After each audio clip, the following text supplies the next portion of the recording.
Hello student, a very good morning to all of you. चलिए आज की class start करते हैं। हमारा नेक्स्ट टॉपिक है जीन। देखिए जीन क्या होता है। जीन डीएनए पे होते हैं और इनमें आनुवांशिक कूट उपस्थित होते हैं।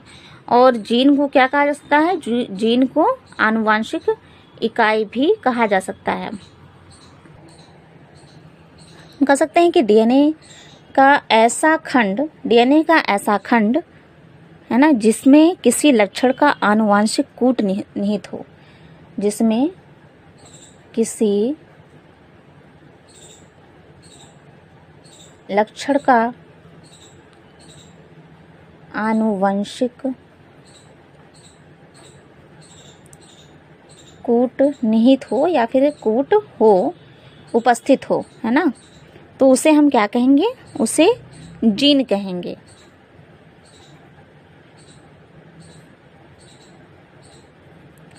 उसे जीन कहते हैं। जीन क्या है? जीन एक आनुवांशिक इकाई है। आनुवंशिक इकाई होता है और ये गुणसूत्रों के ऊपर रेखीय क्रम में पाए जाते हैं। गुणसूत्रों के ऊपर, जैसे ये गुणसूत्र हैं, है ना, तो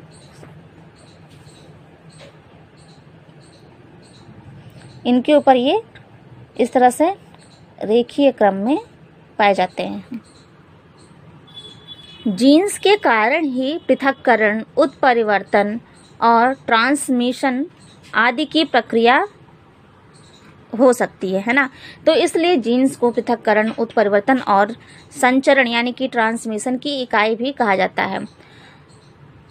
कार्यों के आधार पर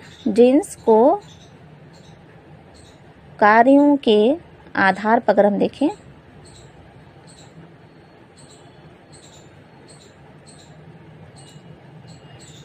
जीन्स की परिभाषा जो है निम्न प्रकार से दे सकते हैं। पहला है सिस्ट्रॉन। देखिए सिस्ट्रॉन ऐसा डीएनए खंड होता है जो पॉलीपेप्टाइड श्रृंखला को कोटित करता है, यानी पॉलीपेप्टाइड श्रृंखला को कोडिंग करता है, तो उसे हम क्या कहेंगे? सिस्ट्रॉन कहेंगे। और जो विभिन्न प्रकार के सिस्ट्रॉन होते हैं उसमें न्यूक्लियोटाइड्स की संख्या भी विभिन्न प्रकार की ही होती है। और इस शब्द यानी सिस्ट्रॉन का सबसे पहले प्रयोग किसने किया था? इस शब्द का प्रयोग बेंजर नामक वैज्ञानिक ने किया था। ठीक है, फिर से सुनिए कि डीएनए खंड सिस्ट्रॉन ऐसा डीएनए खंड होता है जो पॉलीपेप्टाइड श्रृंखला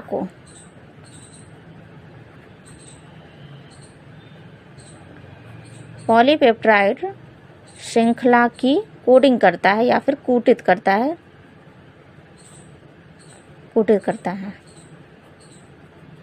ओके।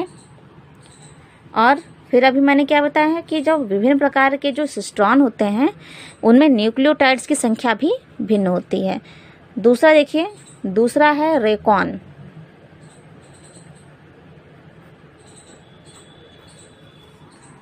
तो रेकॉन सिस्ट्रॉन का ऐसा भाग होता है जो क्रॉसिंग ओवर और रिकॉम्बिनेशन को शो करता है।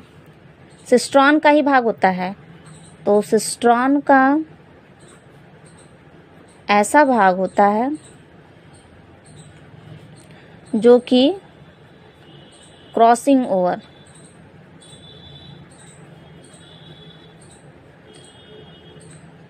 ओवर और रिकॉम्बिनेशन, डीएनए रिकॉम्बिनेशन को शो करता है।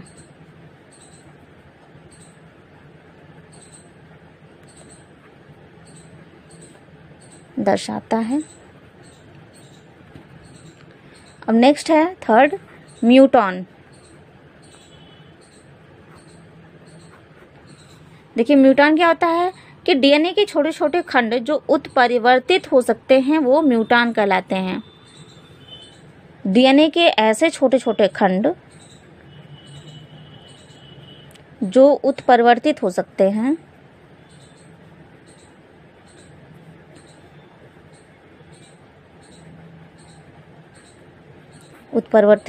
क्या कहलाते हैं?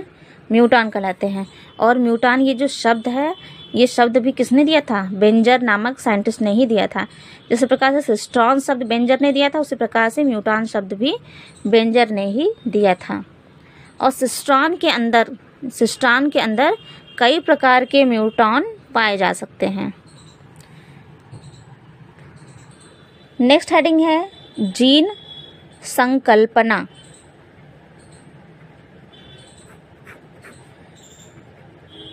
Gene concept. देखिए, जीन संकल्पना या जीन कॉन्सेप्ट जो है सर्वप्रथम सटन और बावेरी नामक साइंटिस्ट ने दी थी। जीन की संरचना, व्यवहार व प्रकृति के लिए। साइंटिस्ट का नाम याद रखेंगे, सटन व बावेरी। क्यों दी थी? जीन की संरचना, व्यवहार व प्रकृति के लिए। तो देखिए, जीन संकल्पना की प्रमुख विशेषताएं क्या हम कह सकते हैं कि जीन जो है प्रत्येक गुणसूत्र पर स्थित होता है। अभी हमने देखा ना, जीन क्या होता है? प्रत्येक गुणसूत्र पर होता है। जीन प्रत्येक गुणसूत्र पर स्थित होता है। फिर क्या है कि जीन जो है जीवों के भौतिक व शारीरिक क्रियात्मक लक्षणों का निर्धारण करते हैं। जीन क्या करते हैं? भौतिक और शारीरिक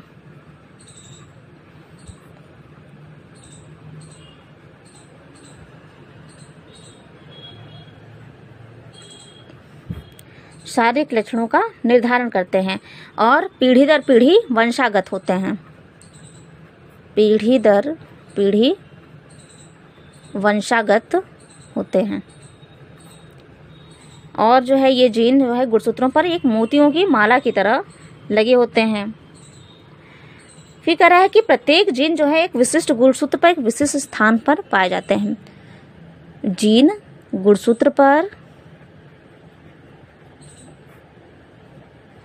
विशिष्ट स्थानों पर पाए जाते हैं, हर जगह नहीं पाए जाते, विशिष्ट स्थान पर पाए जाते हैं, जिसे हम कहते हैं लोकस।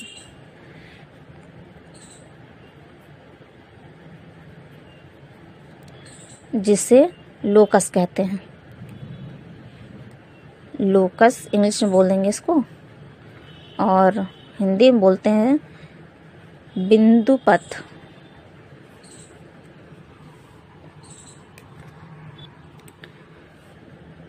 नेक्स्ट कह सकते हैं कि जो जीन्स होते हैं वो एक से अधिक अवस्थाओं में प्राप्त हो सकते हैं, है ना। सामान्य से अधिक जीन की अतिरिक्त अवस्थाएं युग्म, विकल्पी या फिर एलील्स कहलाती हैं। अभी मैंने क्या बताया कि जीन्स एक से अधिक अवस्थाओं में मिल सकते हैं।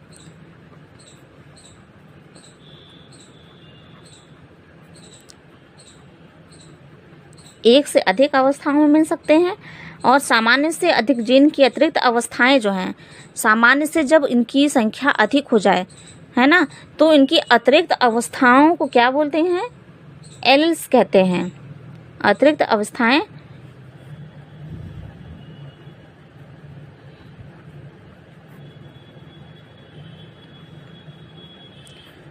एलील्स कहलाएंगी। एलील या फिर युग्म विकल्पी।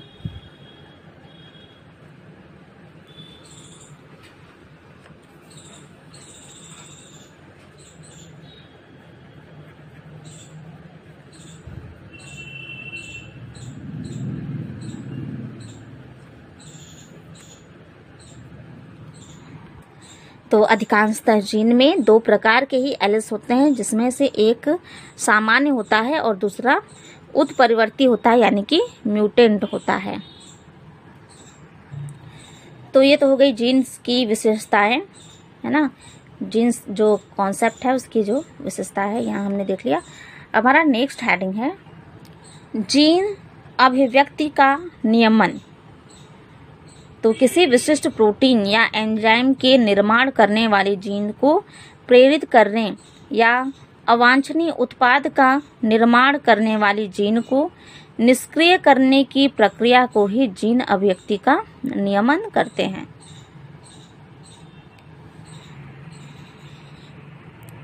देखिए, लिखा है कि कोशिकाओं में जीन प्रकटन का नियमन जो है विभिन्न स्तरों में किया जाता है। तो कौन कौन से ये स्तर हैं? इसमें पहला है जीन के अनुलेखन के स्तर पर। तो क्या होता है कि सुकेंद्रीय कोशिका में डीएनए बंधक प्रोटीन के साथ उपस्थित होता है, और जब तक डीएनए बंधक प्रोटीन के साथ जुड़ा रहता है जीन निष्क्रिय अवस्था में रहता है ना। बंधक प्रोटीन के साथ जब रहेगा तो वो हमेशा निष्क्रिय अवस्था में रहता है, परंतु जब बंधक प्रोटीन अलग हो जाता है तो उससे क्या होता है, जीन जो है वो सक्रिय हो जाता है, जीन सक्रिय हो जाता है। नेक्स्ट है पश्च अनुलेखन के स्तर पर। तो अनुलेखन की प्रक्रिया के द्वारा जो निर्मित होता है प्राथमिक अनुलेखन वो फंक्शनली सक्रिय नहीं होता है, एक्टिव नहीं होता है। अनुलेखन में जो प्राथमिक अनुलेखन जो बनता है,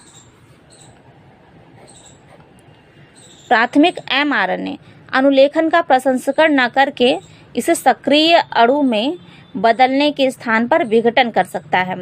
अनुलेखन में जो बना होता है प्राथमिक, ठीक है, तो वो क्या कर रहा है कि वो एमआरएनए अनुलेखन का प्रसंस्करण न करके इसे सक्रिय अणु में बदलने के स्थान पर उसका विघटन कर सकता है, या फिर इस प्रक्रिया की दर को या तो कम कर सकता है या फिर अधिक कर सकता है। तो यह जो नियमन है ये सुकेंद्रकीय कोशिकाओं में होता है। नेक्स्ट है अनुवादन के स्तर। तो एमआरएनए अणु के अनुवादन के द्वारा पॉलीपेप्टाइड श्रृंखला के संश्लेषण को रोका जा सकता है, यानी कि संश्लेषण की दर को कम या फिर अधिक किया जा सकता है। नेक्स्ट है पश्च अनुवादन के स्तर पर। तो अनुवादन के फलस्वरूप बनी प्रोटीन श्रृंखला सक्रिय नहीं होती है और इसका तृतीयक सक्रिय स्वरूप में बदलना आवश्यक होता है। तो अंत में अनुवादन के द्वारा निर्मित नई पॉलीपेप्टाइड श्रृंखला को कार्य करने के बजाय इसका विघटन कर सकता है और इसकी भूमिका को भी बदल सकता है। तो इस प्रकार से जो है जीन्स का नियमन होता है। नेक्स्ट है प्रचालक यानी कि ओपेरॉन। देखिए क्या होते हैं कि जब पास पास स्थित संरचनात्मक जीन एवं उनसे संबंधित नियंत्रण जीन एक ही समूह में उपस्थित होकर कोशिका में उपापचयी क्रिया का आनुवंशिक रूप से नियमन करता है तो इसे ओपेरॉन कहते हैं। और ओपेरॉन जो है, जब हम देखेंगे ओपेरॉन में कितने जीन्स होते हैं तो हम कहेंगे ओपेरॉन में 4 प्रकार के जीन्स होते हैं। एक होते हैं रेगुलेटरी, दूसरे ऑपरेटर, तीसरा प्रोमोटर और चौथा होता है स्ट्रक्चरल जीन, है ना। जीन्स जो है ओपेरॉन में 4 प्रकार के होते हैं। और ओपेरॉन कितने प्रकार का होता है? तो ओपेरॉन जो है वो 2 प्रकार के होते हैं। पहला है इंड्यूसिबल ओपेरॉन सिस्टम यानी प्रेरक प्रचालक, और दूसरा है रिप्रेसिबल ओपेरॉन सिस्टम यानी संदमक प्रचालक। तो इसमें हमें इंड्यूसिबल ओपेरॉन सिस्टम के अंतर्गत जो इसका उदाहरण है लैक ओपेरॉन, केवल उसी के बारे में हमें आपके सिलेबस के अंतर्गत पढ़ना है। देखिए अभी मैंने बताया ना कि 4 प्रकार के जीन होते हैं ओपेरॉन में। तो कौन कौन से? नियंत्रक जीन। नियंत्रक जीन क्या करते हैं कि ये जैव रसायन का निर्माण करता है जो ऑपरेटर जीन की क्रिया का नियमन करता है। दूसरा है ऑपरेटर जीन, तो यह ओपेरॉन के कार्यों को नियंत्रक जीन के उत्पाद की उपस्थिति या अनुपस्थिति के आधार पर प्रभावित करता है। तीसरा प्रमोटर जीन, यह संरचनात्मक जीन के ट्रांसक्रिप्शन के लिए आवश्यक आरएनए पॉलीमरेज को संपर्क स्थान प्रदान करता है। नेक्स्ट है संरचनात्मक जीन, ये क्या करता है? ये एमआरएनए का ट्रांसक्रिप्शन करता है।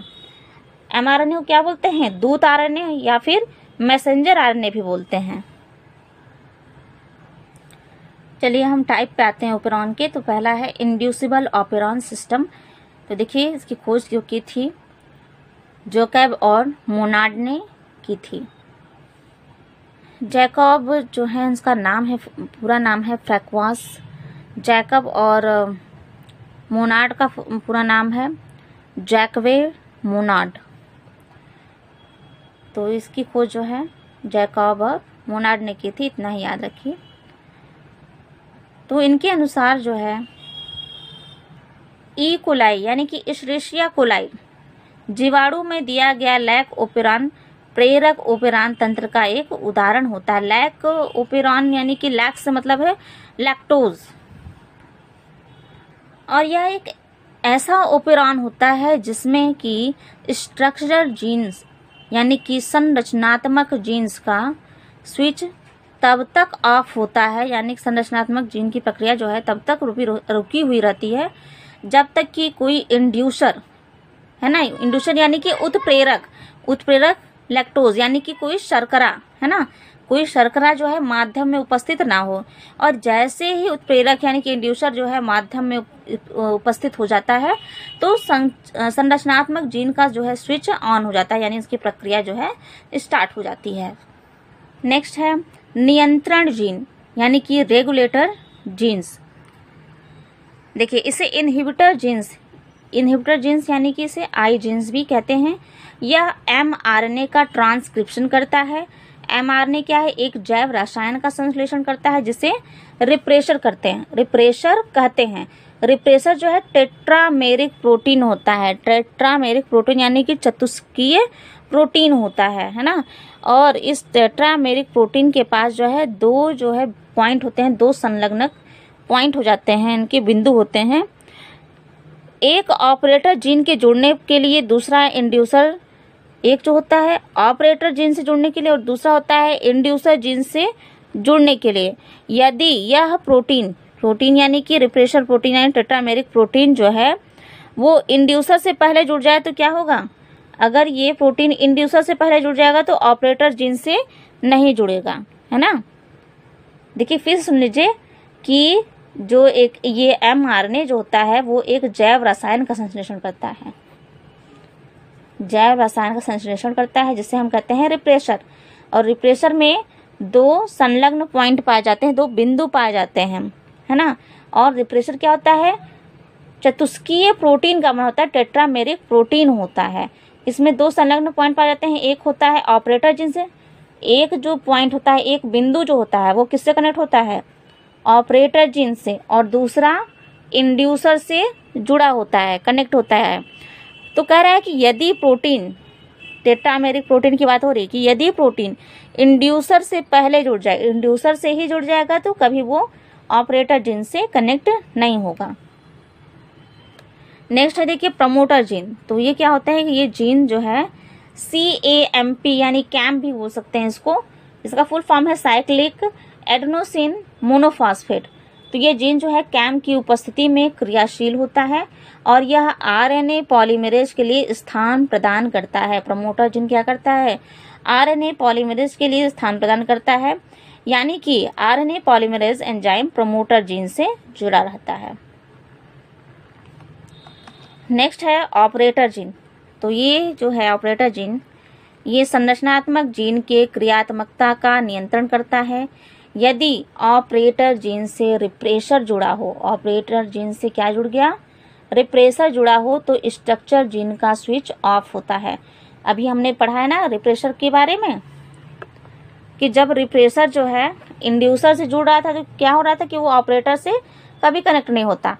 अब यहाँ देखिए हम पढ़ रहे हैं कि यदि रिप्रेशर क्या होता है, यदि रिप्रेशर ऑपरेटर जीन से जुड़ जाता है तो जो संरचनात्मक जीन है वो उसका जो है स्विच ऑफ होता है, उस प्रक्रिया जो है बंद रहती है।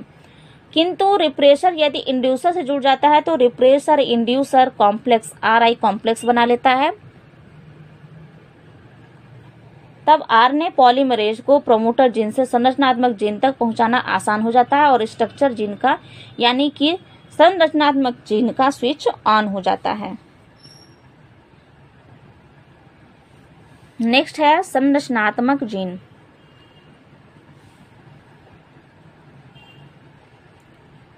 देखिए जो एस्चेरिचिया कोलाई का लेग ओपेरॉन है इसमें 3 संरचनात्मक जीन होते हैं, Z, Y और A, और तीनों जीन सम्मिलित होकर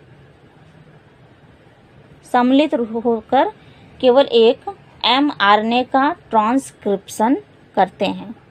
तो इस प्रकार से mRNA को पॉलीसिस्ट्रोनिक RNA कहते हैं। 3 हैं जीन, है ना, 3 जीन मिलकर ट्रांसक्रिप्शन करेंगे तो क्या होगा, mRNA के पॉलीसिस्ट्रॉनिक को क्या बोलेंगे, इसलिए mRNA को पॉलीसिस्ट्रॉनिक mRNA भी कहते हैं।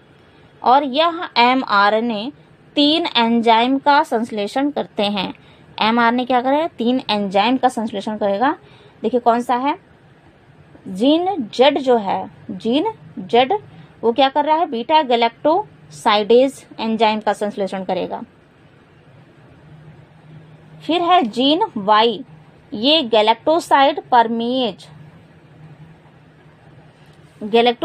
परमेज का संश्लेषण करेगा। और जीन ए गैलेक्टोसाइडेज एसिटाइलेज का संश्लेषण करता है।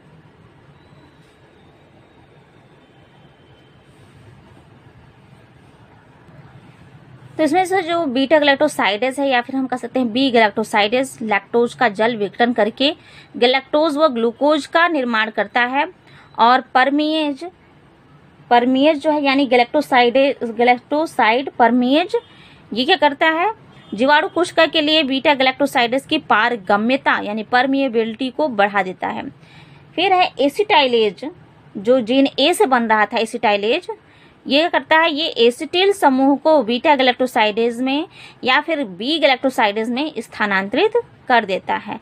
तो इस प्रकार से हम कह सकते हैं कि जीवाणु के संवर्धन के लिए, है ना, जीवाणु के कल्चर के लिए क्या होते हैं, संवर्धन माध्यम में लैक्टोज शुगर के होने पर ही लैक्टोज क्या करता है, प्रेरक की तरह कार्य कर देता है ना। और है कि ऋणात्मक जीन नियंत्रण में जीन तब तक अपने प्रभाव को प्रकट करता रहता है जब तक कि उनकी क्रिया दबी रहती है। जैसे कि रिप्रेशर द्वारा लैक ओपेरान के नियमन को ऋणात्मक नियमन भी कहते हैं।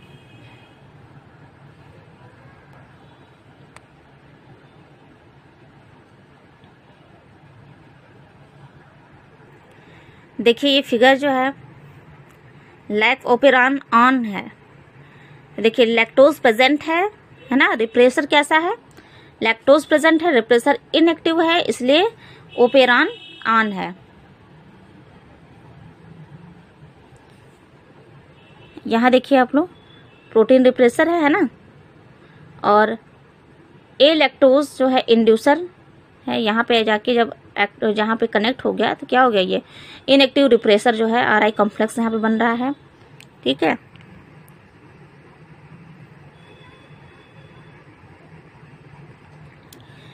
शॉर्ट में क्यों इतना ही समझिए कि लैक्टोज अगर प्रेजेंट है और रिप्रेसर क्या है, इनएक्टिव है, अक्रिय है, तो ओपेरान कैसा होगा, ओपेरान हमेशा ऑन रहेगा। देखिए अगला फिगर है, लैक ओपेरान स्विच ऑफ है। देखिए एक्टिव रिप्रेसर कैसा हो गया, एक्टिव हो गया। इससे पहले वाले में क्या था, रिप्रेसर इनएक्टिव था, रिप्रेसर एक्टिव हो गया और यहाँ पे जाके अटैच हो गया, तो क्या हो गया, स्विच ऑफ हो गया। प्रमोटर ऑपरेटर पे देखिए, यहाँ पे ये अटैच हो गया है।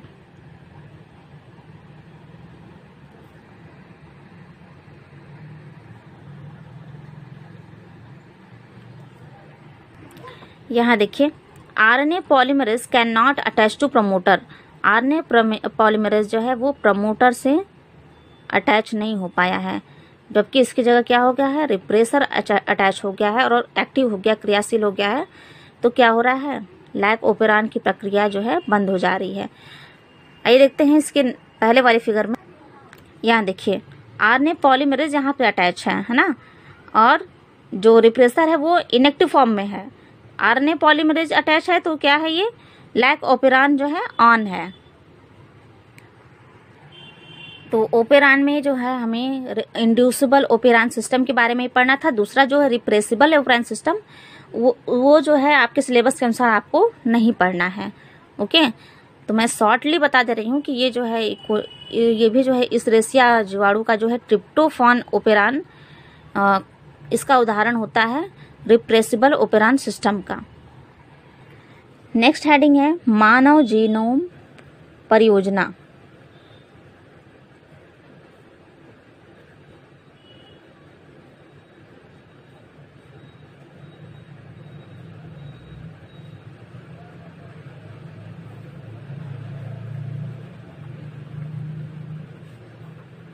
Human genome project.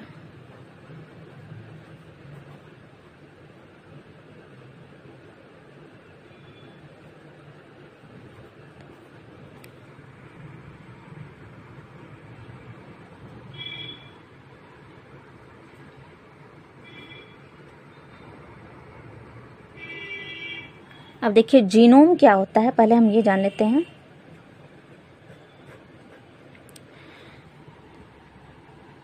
तो जीवों के शरीर की प्रत्येक कोशिका में पाए जाने वाले जीन्स जीनोम बनाते हैं।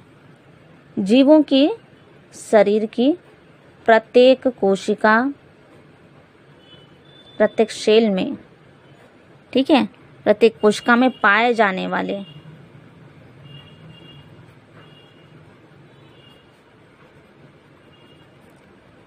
जीन्स सम्मिलित रूप से, यानी प्रत्येक जीन्स जो है मिल जाते हैं तो जीनोम का निर्माण करते हैं। तो जैसे कि अगर मनुष्य का हम उदाहरण लें तो मनुष्य में कितने गुणसूत्र होते हैं? मनुष्य में कितने होते हैं? 46 होते हैं।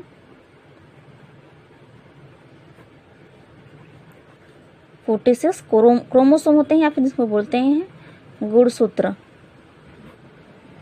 ओके, और इन सभी गुणसूत्रों पर, यानी कि 46 जो गुणसूत्र हैं, इन सभी गुणसूत्रों पर 30,000 सक्रिय जीन्स होते हैं। 30,000 क्या होते हैं?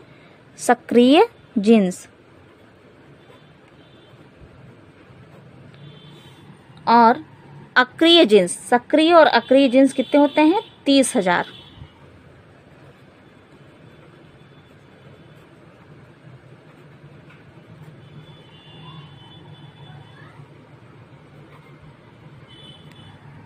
और यही 30,000 सक्रिय जीन्स और अक्रिय जीन्स मिलकर जीनोम का निर्माण करते हैं, या फिर जीनोम को प्रदर्शित करते हैं।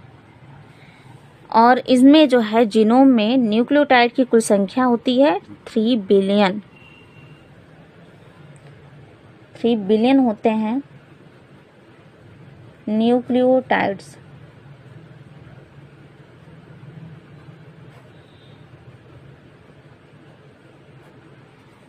ओके, फिर है जीन पूल। तो किसी जाति की एक आबादी के सभी जीवों के जीनोम, देखिए कह रहा है एक जीव की बात की जा रही है जीनोम में, है ना। किसी जीव के शरीर की प्रत्येक कोशिका में पाए जाने वाले जीन्स जो हैं वो सम्मिलित रूप से क्या बनाते हैं? जीनोम बनाते हैं, है ना। और जब हम जीन पूल की बात करेंगे, जीन पूल,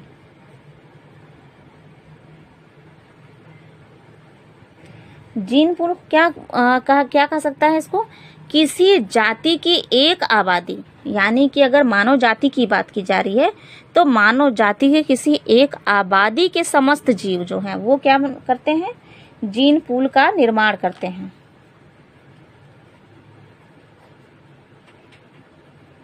किसी जाति की एक आबादी, कोई सी भी एक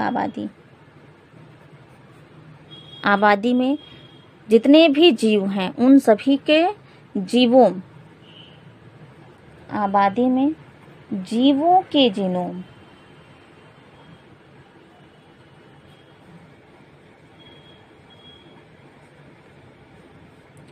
का जब अध्ययन करते हैं तो उसे हम कहते हैं जीन पूल, या फिर कहते हैं जीनोम का जो जीनोम जो है वो मिलकर क्या बनाते हैं? जीन पूल बनाते हैं। देखिए अब हम आते हैं मानव जीनोम प्रोजेक्ट पर, यानी ह्यूमन जीनोम प्रोजेक्ट, यानी कि इसको शॉर्ट में HGB भी कहते हैं। तो HGB जो है ये एक अंतर्राष्ट्रीय स्तर की परियोजना है और जिसमें बहुत से देश मिलकर national institute of health and department of energy USA के साथ मिलकर कार्य कर रहे हैं, है ना। और इसका उद्देश्य क्या है? इस प्रोजेक्ट का उद्देश्य क्या है? मनुष्य के जीनोम का संगठन, ठीक है, मनुष्य में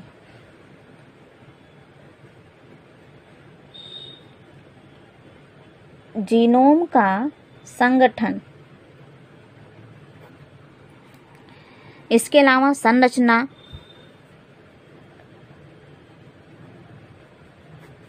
कार्य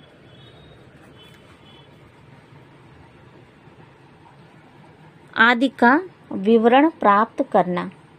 ओके, जो ह्यूमन जीनोम प्रोजेक्ट है, इसका मुख्य उद्देश्य क्या है कि मनुष्य में जितने भी जीनोम होते हैं उनका संगठन, ठीक है, मनुष्य में जितने जीन्स होते हैं, यानी कह सकते हैं एक जीनोम होता है ना, कई जीन्स मिला के एक जीनोम मिलाए, एक जीनोम का निर्माण किए। ओके, और कई जीनोम मिलकर क्या बनाते हैं, जीन पूल का निर्माण करते हैं। तो हम इस पे आते हैं कि HGB का या फिर ह्यूमन जीनोम प्रोजेक्ट का क्या उद्देश्य है।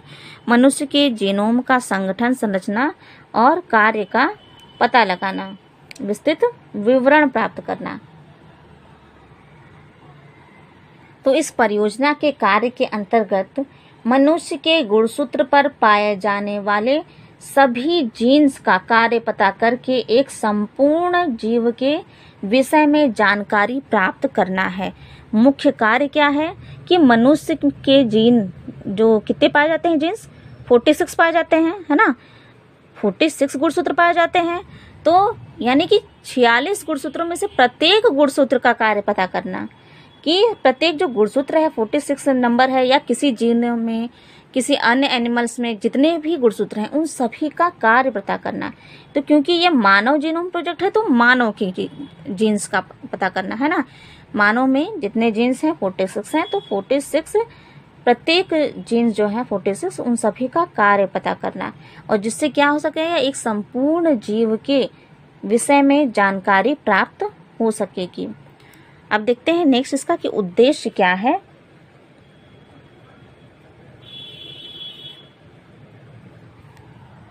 देखिए, मानव जीनोम में, अगर हम मानव जीनोम की बात करें तो मानव जीनोम में 3 × 10⁹ बेस पेयर होते हैं।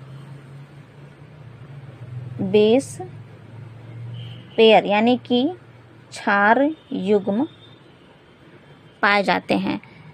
तो क्या है कि इस प्रोजेक्ट के अंतर्गत वैज्ञानिकों को 3 × 10⁹ जो बेस पेयर हैं, क्षार युग्मक हैं, इनका अनुक्रम का निर्धारण करना और विभिन्न जीन्स और गुणसूत्रों के रूप में इन्हें स्थापित करना है।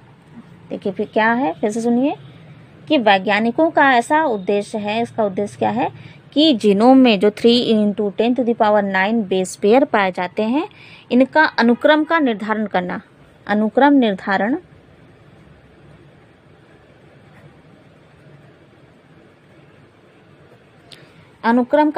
करना और विभिन्न जीन्स और गुणसूत्रों में स्थापित कर देना।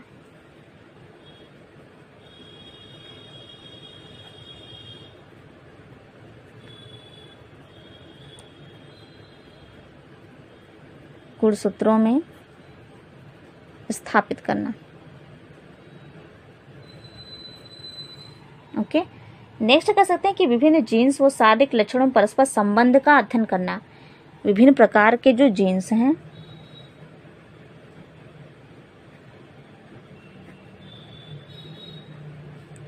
और शारीरिक लक्षण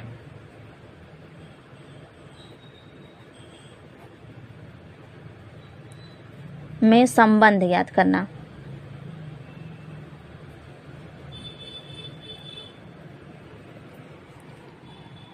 ठीक है, और इन सूचनाओं को इस प्रकार से संचित रखना कि आवश्यकता अनुसार इन्हें सरलता से प्राप्त किया जा सके। यानी कि भविष्य में जब इन सूचनाओं की आवश्यकता हो तो इन्हें फिर से प्राप्त किया जा सके। ठीक है, यानी कि इनसे जो जानकारी प्राप्त होती है उसे आंकड़ों के रूप में संग्रह करना। जानकारी आंकड़ों के रूप में संग्रह करना और आंकड़ों के विश्लेषण हेतु, नेक्स्ट कह सकते हैं कि आंकड़ों के विश्लेषण हेतु नई तकनीकें, जो तकनीकें आ रही हैं उसमें सुधार करना। तकनीकों में सुधार करना।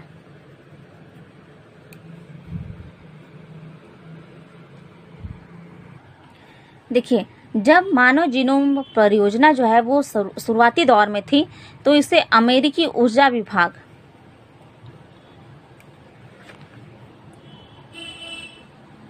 अमेरिकी ऊर्जा विभाग, इसका नाम है यूएस डिपार्टमेंट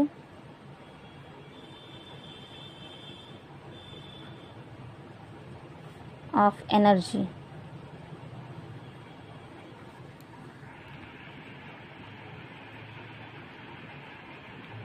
इसके अलावा राष्ट्रीय स्वास्थ्य संस्थान,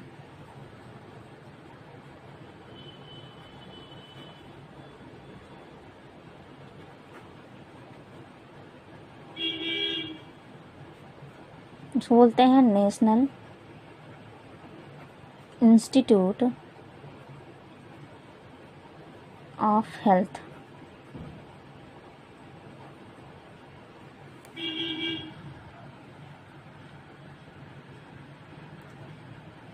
नेशनल इंस्टीट्यूट ऑफ हेल्थ के द्वारा इन्हें सहयोग प्राप्त था, है ना। लेकिन फिर बाद में अन्य देश जैसे जापान, फ्रांस, जर्मनी, जापान,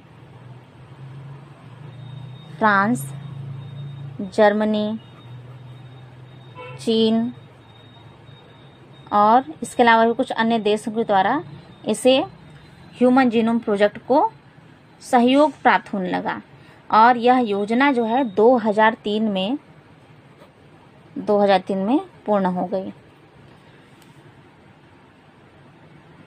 तो इस परियोजना से विभिन्न व्यक्तियों में जो डीएनए में कई प्रकार की विभिन्नताएं प्राप्त होती हैं, उस विभिन्नताओं और उस जो है अनियमितताओं को पहचानने और जो रोग होते हैं इन विभिन्नताओं के कारण उसके उपचार करने और रोकने में भी सहायता मिल सकती है ना। HGP समझ रहे होंगे, ह्यूमन जीनोम प्रोजेक्ट। तो इससे क्या होता है, डीएनए में जो विभिन्नता पाई जा रही है, डीएनए में जो विभिन्नता है इसके बारे में जानकारी प्राप्त हो सकती है और अनियमितताओं के बारे में, ठीक है। इन विभिन्नताओं के कारण जो अनियमितताएं उत्पन्न हो रही हैं, अनियमितताओं को पहचानने में ये जो है लाभदायक हो सकते हैं। और इसके अलावा जो इन अनियमितताओं के द्वारा, डीएनए की विभिन्नताओं अनियमितताओं के द्वारा जो कई प्रकार के जेनेटिक डिजीज है, जेनेटिक रोग है, आनुवांशिक रोग हैं, उनको रोकने में सहायता मिल सकती है, ठीक है।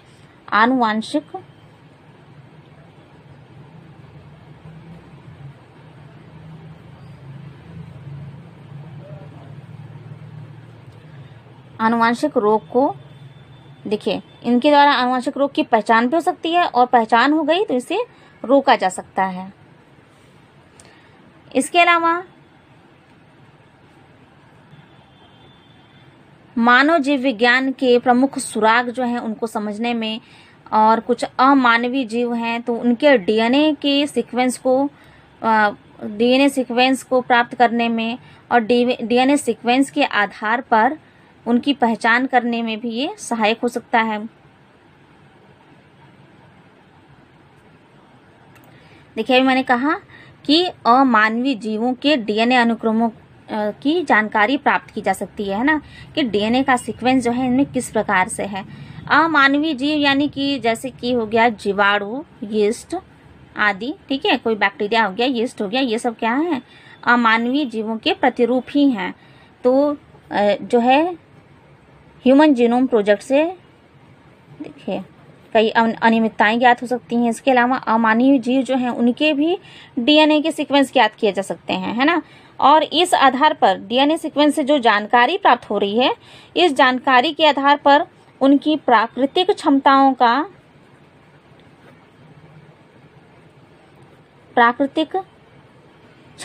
का उपयोग किया जा सकता है। और प्राकृतिक क्षमताओं का उपयोग कहाँ किया जा सकता है, कृषि में, ऊर्जा उत्पादन में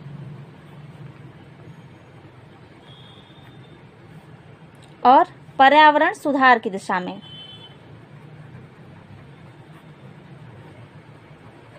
ओके, कि यानी कि कोई जो यीस्ट है या बैक्टीरिया है उसका कृषि के क्षेत्र में यानी कि उपज को बढ़ाने में किस प्रकार से उसका उपयोग किया जा सकता है।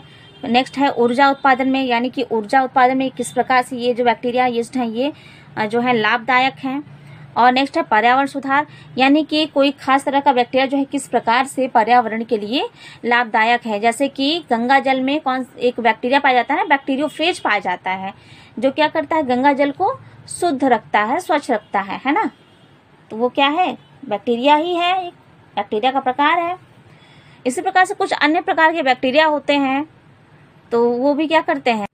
नेक्स्ट है मानव जीनोम तैयार करने की क्रियाविधि। तो मानव जीनोम तैयार करने की मुख्य रूप से 2 विधियां हैं।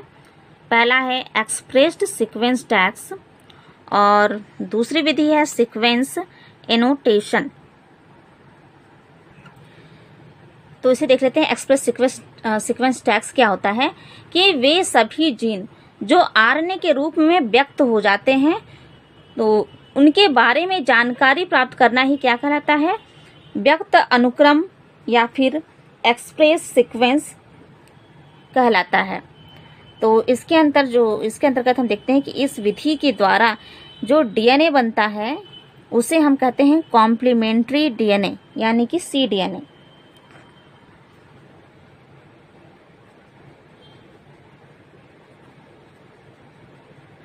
इस विधि द्वारा प्राप्त डीएनए क्या कहलाता है, cDNA कहलाता है। cDNA को बोलते हैं कॉम्प्लीमेंट्री डीएनए।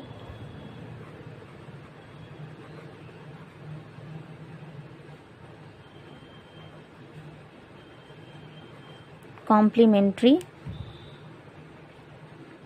डीएनए या फिर इसे हिंदी में बोलते हैं पूरक डीएनए। तो इस cDNA में कोडिंग सीक्वेंस के पूरे जीन का एक अनुक्रम पाया जा सकता है या फिर इसके छोटे छोटे खंड भी हो सकते हैं। कोडिंग सीक्वेंस का पूरा एक अनुक्रम पाया जा सकता है इसमें cDNA में।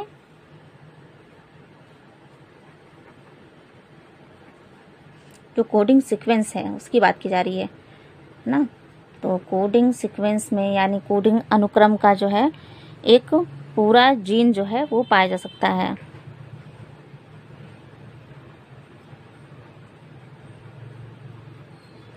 पूरे एक जीन का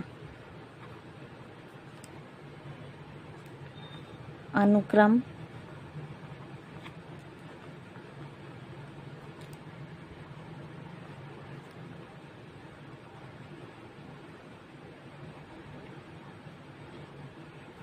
ठीक है। cDNA में क्या होता है, कोडिंग अनुक्रम यानी कोडिंग सीक्वेंस में पूरे एक जीन का सीक्वेंसिंग हो सकता है और इसके अलावा ये जो है छोटे छोटे पार्ट में भी विभाजित हो सकते हैं, छोटे छोटे भाग में विभाजित हो सकते हैं।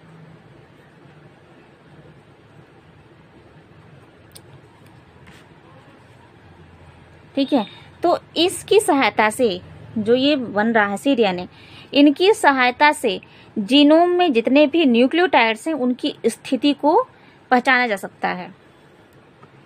जीनोम के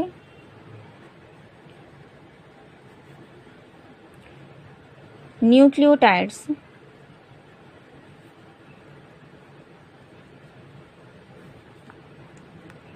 की स्थिति की पहचान की जा सकती है।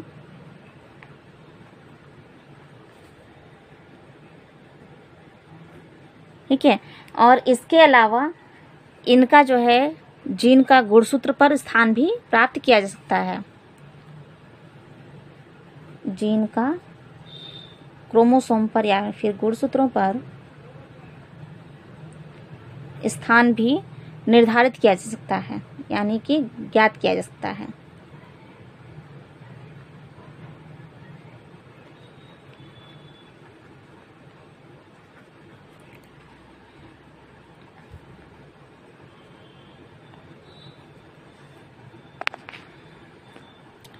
दूसरी प्रक्रिया हम देखते हैं। तो ये जो विधि है सीक्वेंस एनोटेशन की, तो इसमें क्या करते हैं कि WBC से या फिर मस्तिष्क आदि से जो आदि में जो टिश्यू पाए जाते हैं, WBC में या फिर मस्तिष्क में जो विशेष प्रकार के टिश्यू पाए जाते हैं उनसे DNA प्राप्त किया जाता है।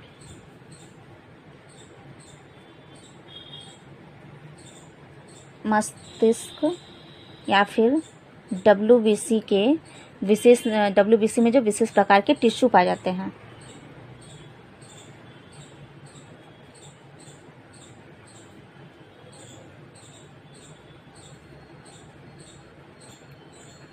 टिश्यू यानी ऊतक, है ना। टिश्यू से DNA प्राप्त करते हैं और इस DNA को, जो DNA प्राप्त होता है, इस DNA को छोटे छोटे पार्ट में विभाजित कर दिया जाता है।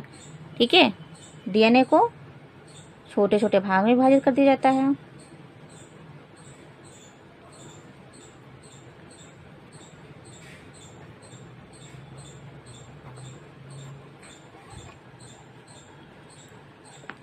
और इन DNA खंडों को वेक्टर DNA के साथ जोड़ दिया जाता है। जो छोटे छोटे भाग में विभाजित किया गया तो उसे किससे जोड़ दिया गया? कनेक्ट कर दिया गया या फिर जोड़ा गया वेक्टर DNA में।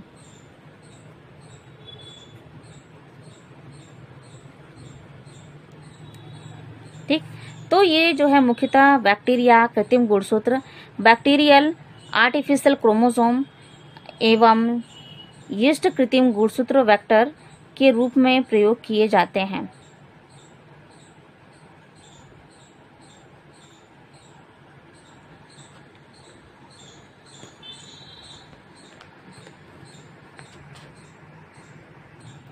देखिए, माना जैसे कोई ये DNA है, ये प्राप्त किया हमने WBC या फिर मस्तिष्क से, तो कह रहा है कि इस DNA को छोटे छोटे भाग में विभाजित कर जाता है ना।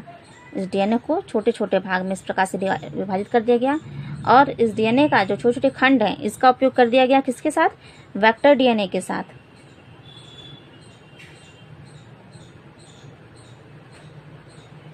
मान लीजिए ये कोई वेक्टर DNA है, तो यहाँ पे हम इसमें कनेक्ट कर दिए। ठीक है, वेक्टर DNA के साथ जोड़ दिया गया। तो इस गुणसूत्र का कह रहा है कि उपयोग कहाँ किया जा सकता है? तो बैक्टीरिया में, ठीक, बैक्टीरिया में आर्टिफिशियल गुणसूत्रों पर, आर्टिफिशियल यानी कि कृत्रिम क्रोमोसोम या कृत्रिम गुणसूत्र यानी कि आर्टिफिशियल क्रोमोसोम।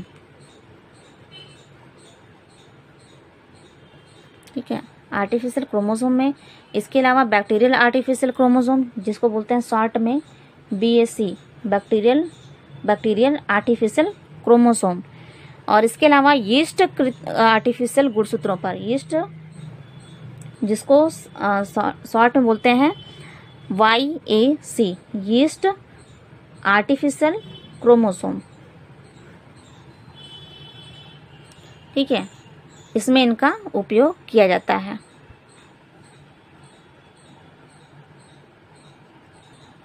नेक्स्ट हेडिंग है उपयोगिता, मतलब कि ह्यूमन जीनोम प्रोजेक्ट की। नेक्स्ट हेडिंग है ह्यूमन जीनोम प्रोजेक्ट की उपयोगिता। तो इसकी सहायता से, ह्यूमन जीनोम प्रोजेक्ट की सहायता से किसी मनुष्य या फिर मनुष्य के समूह की, मानव के समूह की आनुवंशिक वंशावली का निर्धारण किया जा सकता है। मनुष्य या मानव समूह की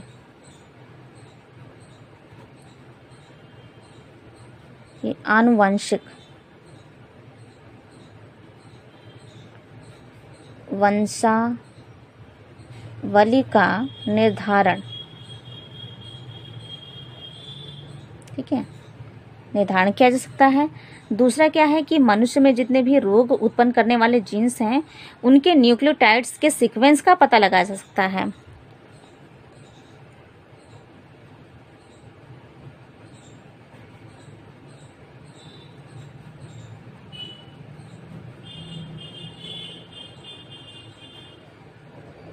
न्यूक्लियोटाइड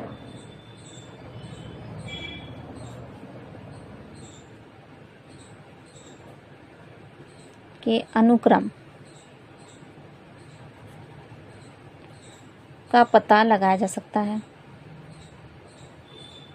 ठीक, नेक्स्ट हम कह सकते हैं कि अनेक प्रकार के आनुवांशिक रोग होते हैं। आनुवांशिक रोग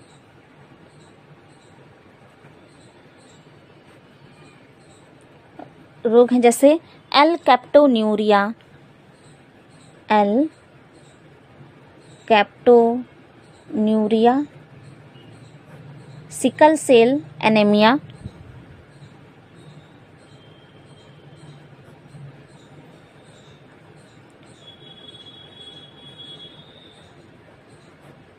हीमोफीलिया,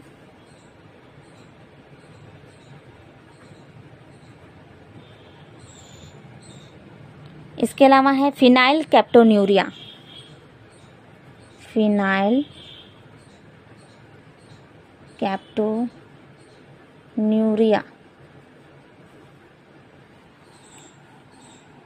आदि को भी पहचाना जा सकता है। ठीक है, ये जो आनुवांशिक रोग हैं एल्कैप्टोन्यूरिया, फिनाइल कैप्टोन्यूरिया, सिकल सेल एनीमिया और हीमोफीलिया, इनको भी पहचाना जा सकता है ह्यूमन जीनोम प्रोजेक्ट के द्वारा। इसके अलावा कुछ मनुष्यों में रोग की प्रवृत्ति को भी पहचाना जा सकता है। ठीक है, रोग प्रवृत्ति की पहचान,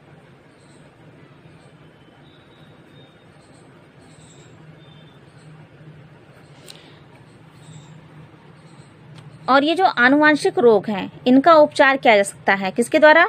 जीन थेरेपी के द्वारा।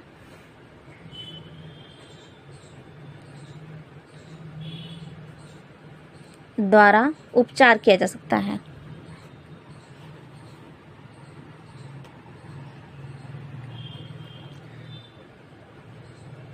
अनेक प्रकार के जो अपराध किए जा रहे हैं, जैसे हत्या हो गई या फिर बलात्कार है, तो इसमें अपराधियों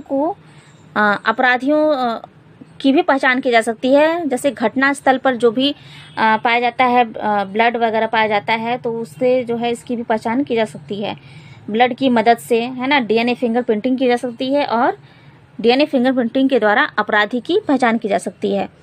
तो कह सकते हैं कि अपराध में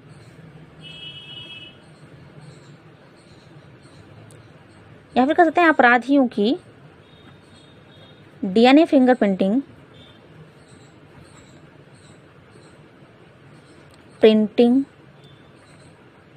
के द्वारा पहचान की जा सकती है।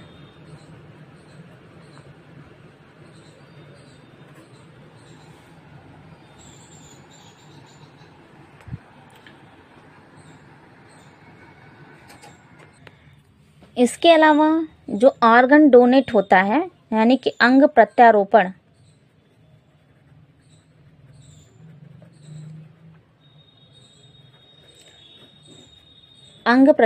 में जो डोनर है और एक्सेप्टर है ना, यानी कि दाता और ग्राही के अंगों का मिलान किया जा सकता है, उनके टिश्यू का मिलान किया जा सकता है, जिससे कि उनमें टिश्यू रिजेक्शन ना हो और अंग प्रत्यारोपण सफल हो। ठीक है, दाता और ग्राही के अंगों के मिलान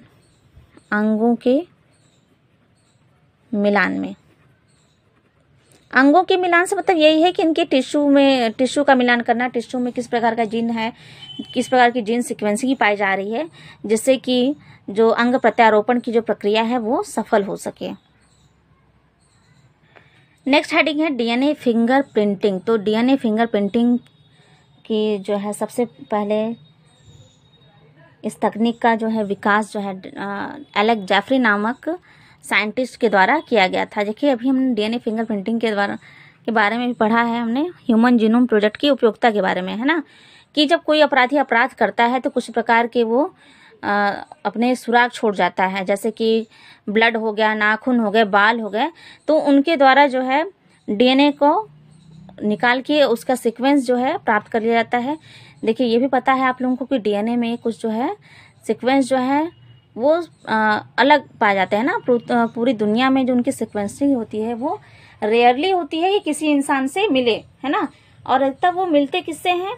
जो हमारे करीबी होते हैं, हमारे जो रिश्तेदार होते हैं, रिलेटिव्स होते हैं, माता पिता, भाई बहनों, इनसे जो है डीएनए सीक्वेंसिंग काफ़ी हद तक मिलती है, पूर्ण रूप से नहीं मिलती है, काफ़ी हद तक मिलती है। तो डीएनए फिंगरप्रिंटिंग का उपयोग जो है इसी सीक्वेंसिंग को जांच करके अपराधियों को पकड़ने में किया जाता है ना। तो देखिए, डीएनए सीक्वेंसिंग हम देख लेते हैं कि कैसे होता है डीएनए फिंगरप्रिंटिंग। तो हमें पता है कि मनुष्य में अनेक प्रकार के बेस पेयर्स पाए जाते हैं, है ना। तो इसमें जो है बेस सीक्वेंस में लगभग जो है 99.9 जो है समान होते हैं, लेकिन 1%, 1% पे नहीं, 0.1%, 0.1% जो है 3 × 10⁶ बोलते हैं। 0.1% जो बेस पेयर्स होते हैं, बेस सीक्वेंस होते हैं, सॉरी, बेस सीक्वेंस,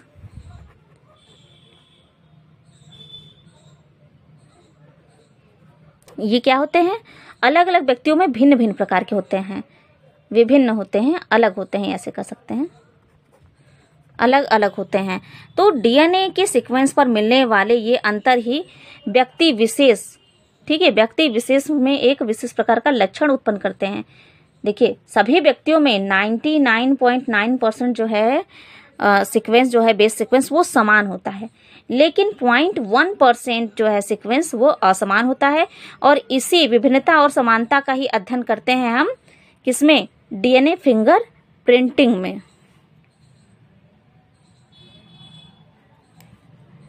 देखिए, डीएनए अणु में कोडिंग एंड नॉन कोडिंग जो है सीक्वेंस पाए जाते हैं।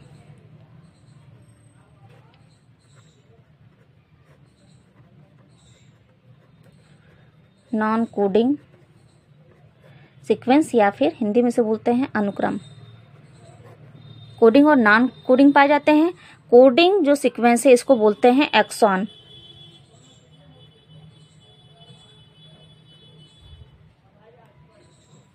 ओके, और ये जो एक्सॉन है ये प्रोटीन सिंथेसिस से संबंधित सूचनाएं रखने का कार्य करता है।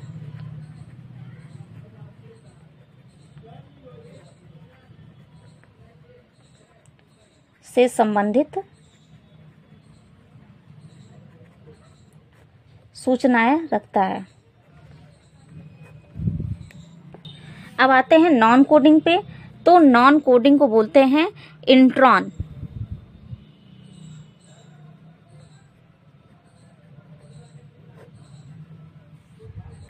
और इंट्रॉन प्रोटीन सिंथेसिस में भाग नहीं लेते।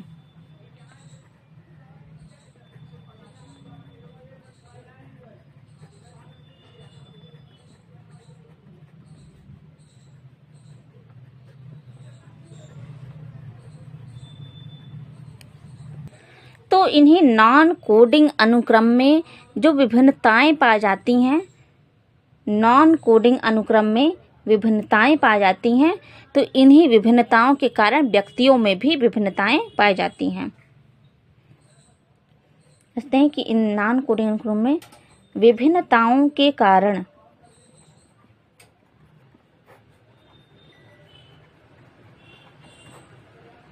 व्यक्तियों में भी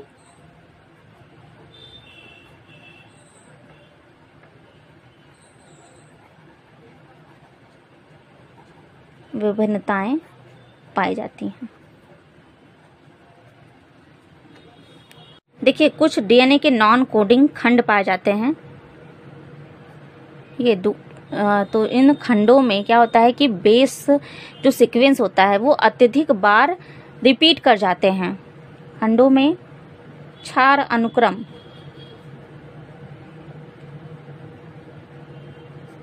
क्या होता है, कई बार ये पुनरावृत्ति करते हैं या फिर रिपीट कर जाते हैं। रिपीटिंग की प्रोसेस होती है, रिपीटेशन भी बोल सकते हैं, रिपीटिंग होती है, पुनरावृत्ति होती है, जो भी आप कहें, ठीक है। तो अनुक्रम में कई बार रिपीटेशन होता है, और जो रिपीटेशन होता है जो कि डीएनए की लंबाई में, डीएनए की जो संपूर्ण लंबाई है उसमें कई बार हो जाता है ना। डीएनए की संपूर्ण लंबाई में कई बार होता है, कई जगहों पर होता है।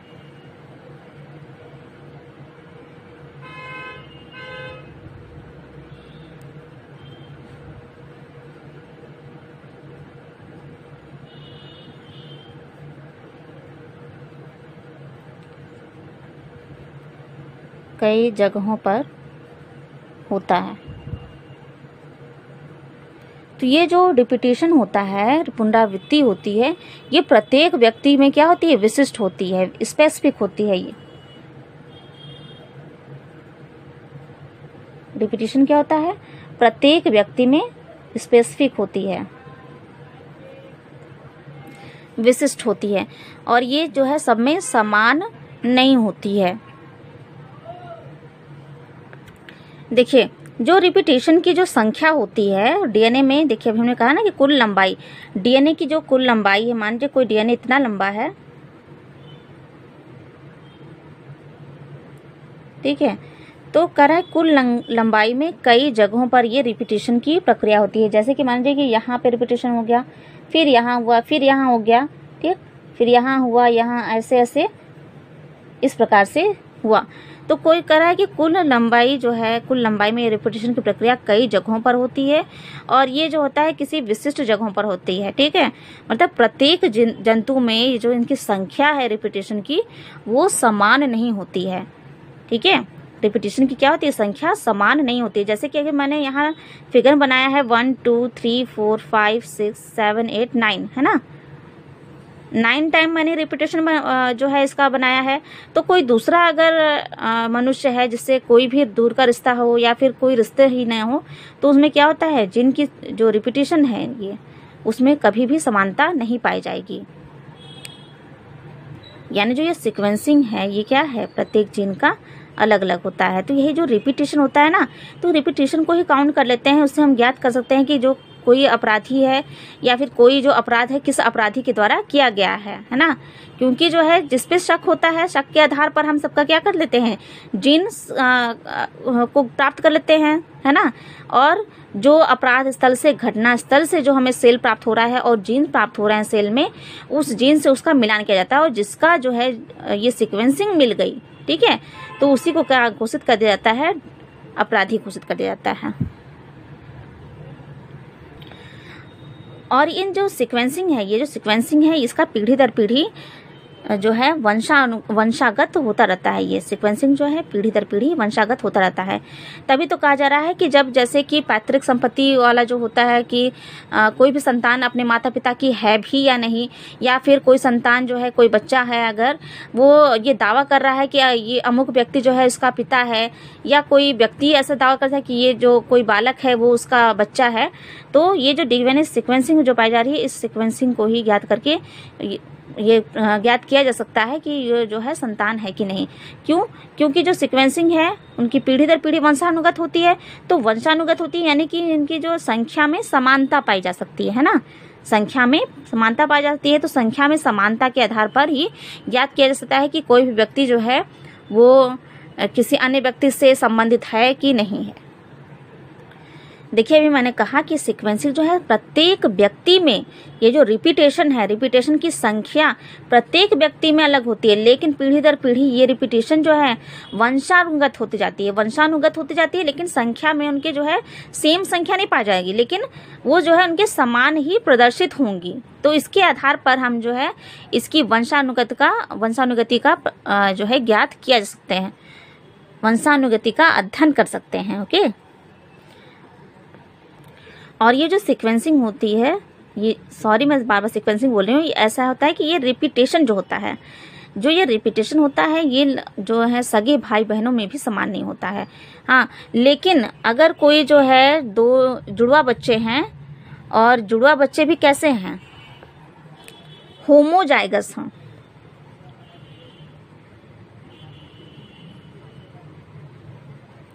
होमोजाइगस ट्विंस जो होते हैं, होमोजाइगस को बोलते हैं समयुग्मजी। समयुग्मजी जो जुड़वा होते हैं उनमें ये जो उनमें ये रिपीटेशन समान होता है। ओके। देखिए किसी भी व्यक्ति में, ठीक है, किसी भी व्यक्ति के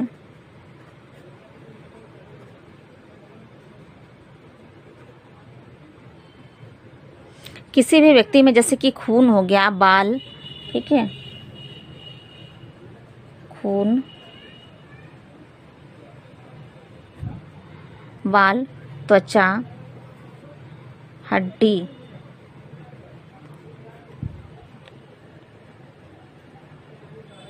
लार, इसके अलावा स्पर्म यानी कि शुक्राणु,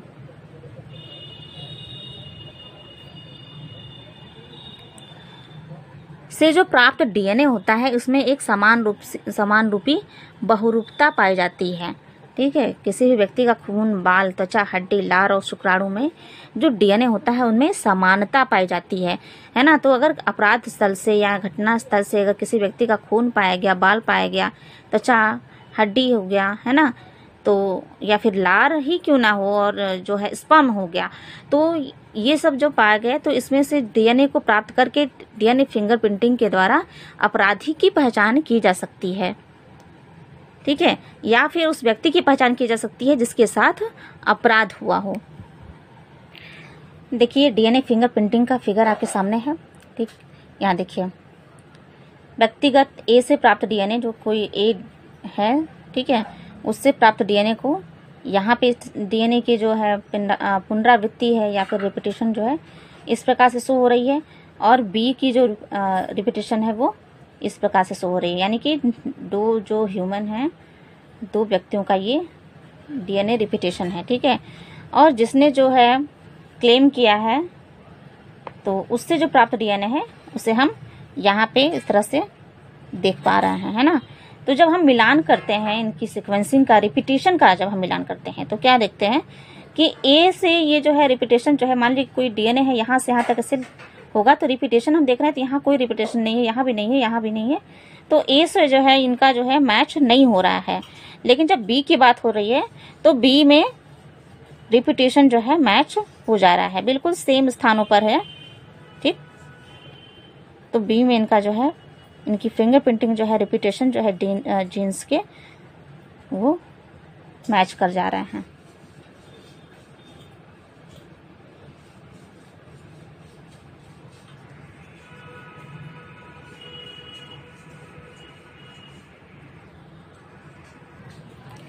नेक्स्ट हेडिंग है डीएनए फिंगरप्रिंटिंग की तकनीकी, ठीक है, जो टेक्निक होती है।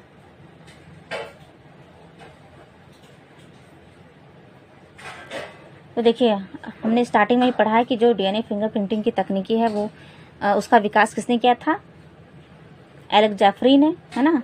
और इस टेक्निक के जो है कई चरण होते हैं, कई स्टेप होते हैं। पहला है स्रोत, हम देख लेते हैं अगर, तो डीएनए का स्रोत है।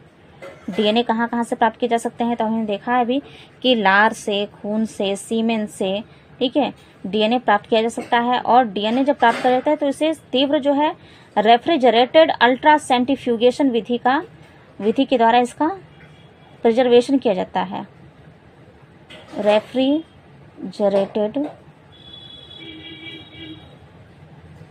अल्ट्रा फ्यूगेशन विधि के द्वारा डीएनए को जो है केंद्रक से अलग करके प्रिजर्व कर दिया जाता है। दूसरा है डीएनए एम्प्लीफिकेशन, यानी कि डीएनए का विस्तारण।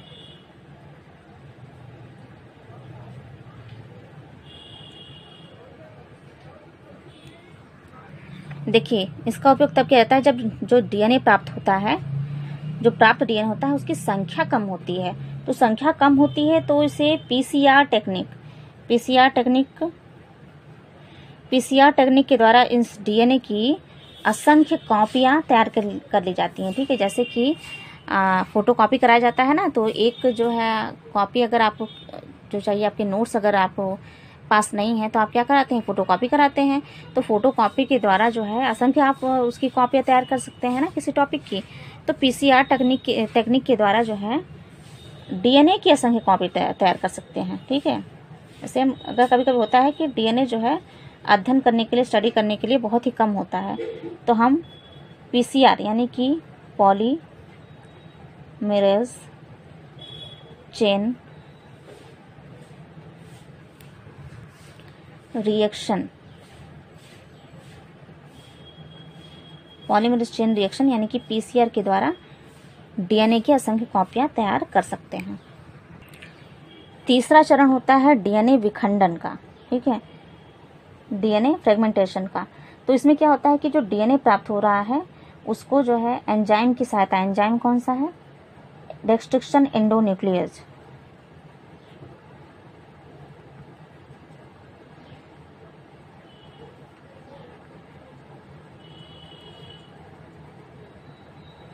रेस्ट्रिक्शन एंडोन्यूक्लियस एंजाइम की सहायता से छोटे छोटे खंडों में विभाजित कर दिया जाता है। डीएनए को छोटे छोटे खंडों में विभाजित किया जाता है। नेक्स्ट प्रोसेस होता है डीएनए खंडों का पृथक्करण।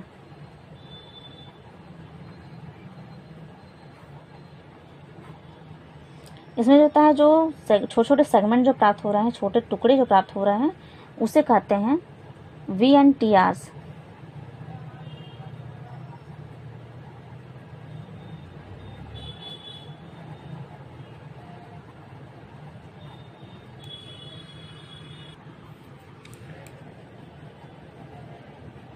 इनको एग्रोस पॉलीमरेज जेल, ठीक है, एग्रोस पॉलीमरेज या फिर हिंदी में बोलते हैं इसको बहुलक जेल पर, एग्रोस बहुलक जेल पर इलेक्ट्रोफोरेसिस के लिए डाल दिया जाता है।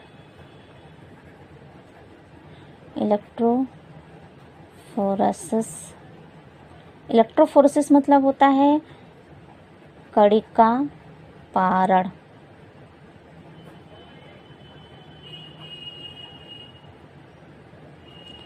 कणिका पारण के लिए इन छोटे टुकड़ों को इन पर डाल दिया जाता है। तो इस जो जेल है, इस जेल पर ये जो छोटे टुकड़े होते हैं वो अलग अलग हो जाते हैं। यहाँ पे क्या होते हैं, ये अलग हो जाते हैं। छोटे टुकड़े किसके थे, डीएनए के थे, है ना। और डीएनए को रेस्ट्रिक्शन एंडोन्यूक्लियस के द्वारा छोटे टुकड़ों में विभाजित किया गया था और इन छोटे टुकड़ों पर क्या किया गया, एग्रोस बहुलस जेल पर इनको डाल दिया गया, ठीक है। और इस जेल पर ये अलग हो गए, ठीक।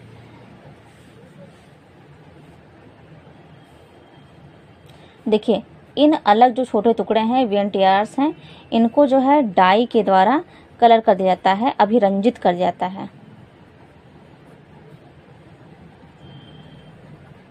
अभिरंजित कर दिया जाता है जिससे ये अलग अलग दिखने लगते हैं, ठीक है। अभिरंजित करने से क्या होता है, ये अलग अलग दिखने लगते हैं, इन्हें पहचाना जा सकता है,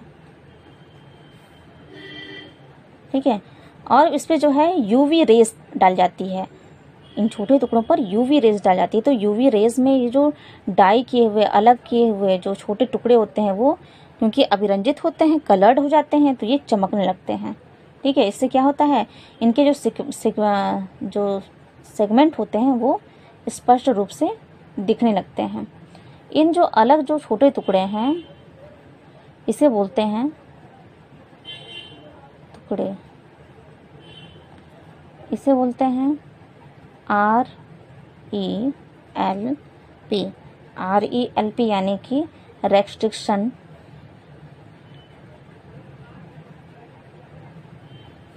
फ्रैगमेंट लेंथ पॉलीमॉर्फिज्म।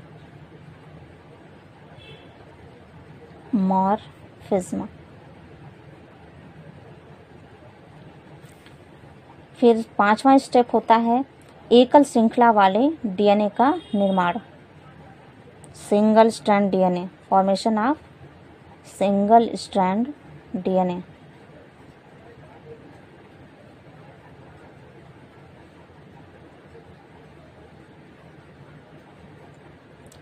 तो ये जो छोटे टुकड़े प्राप्त हो रहे हैं इसमें जो है इसको फिर डाल दिया जाता है एल्केलाइन केमिकल में, क्षारीय रसायन में, क्षारीय रसायन में इन छोटे टुकड़ों को यानी कि VNTRs को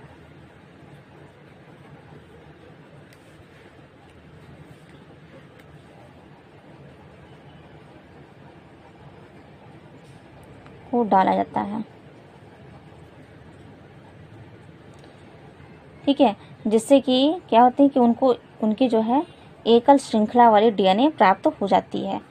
नेक्स्ट है southern blotting.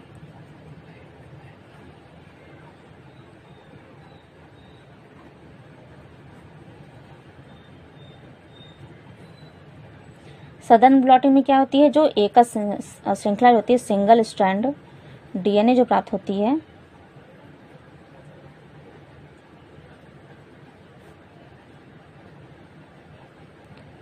Single strand chain ना, सिंगल स्ट्रैंड जो चेन पाई जाती है डीएनए की,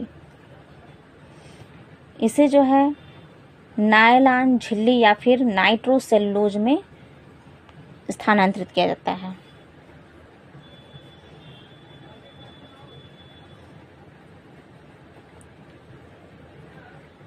नाइट्रोसेलुलोज में स्थानांतरित किया जाता है।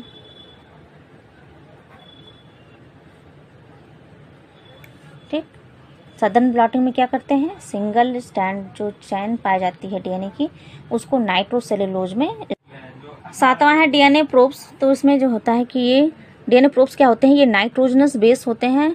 नाइट्रोजनस बेस ज्ञात क्रमों वाले छोटे छोटे रेडियो एक्टिव संश्लेषित डीएनए खंड होते हैं। ठीक है, ऐसे नाइट्रोजनस बेस होते हैं जिनमें जो है छोटे छोटे रेडियो एक्टिव संश्लेषित डीएनए खंड होते हैं ये।